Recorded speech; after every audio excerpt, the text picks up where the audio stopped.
I think it was a lot easier, and it was a lot funner because kids these days they're a lot more engaged in mechanics and like computer technology and stuff like that rather than books. So instead of opening a textbook, it would be just like like any day after school, just going on the computer.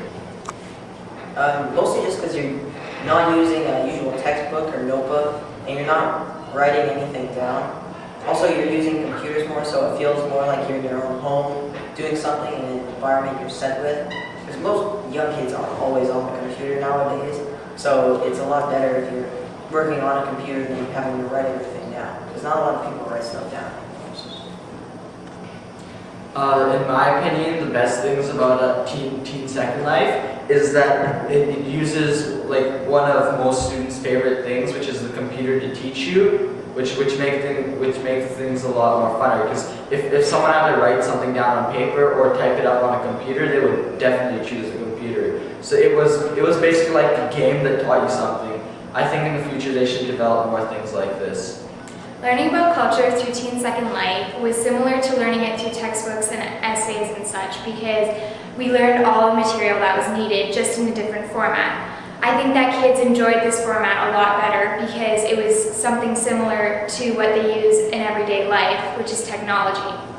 A lot of people in our class actually went home and started going on Teen Second Life in their spare time, and this shows that they were really enjoying what they were learning. I think the best part about Teen Second Life was representing new knowledge creatively. For example, like instead of looking up research and then just writing an essay about it, we look up the research and build what we learned and what we saw.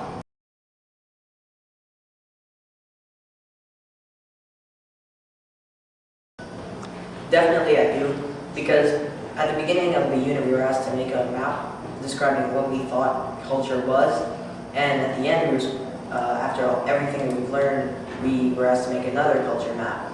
And the very first map that I made, I don't know, we barely just took up one page on 8.5 by 11 and like, printed it off.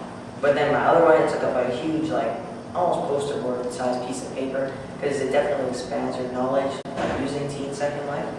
Also because the teacher's actually still teaching you everything, so you're not just using a computer all the time.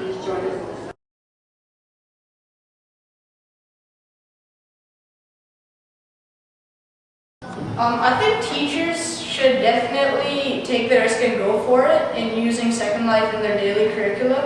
I think it's a really neat way to learn, and I mean, there's nothing really to lose with it. I tell teachers that were interested in using Teen Second Life to learn about culture that it's a great experience for their students, because they're teaching it in a format that kids understand and like to use, because technology is such a big part of our lives today. Use it. Definitely use it. Because if you've got kids that are just like our class where they're on their computers pretty much all the time and already know all this stuff, and you still want to teach them something, use it, because it's definitely something that all kids enjoy doing. It makes them excited to come to school, and it's something you probably won't see out of a lot of them these days. So definitely use it if you get the chance.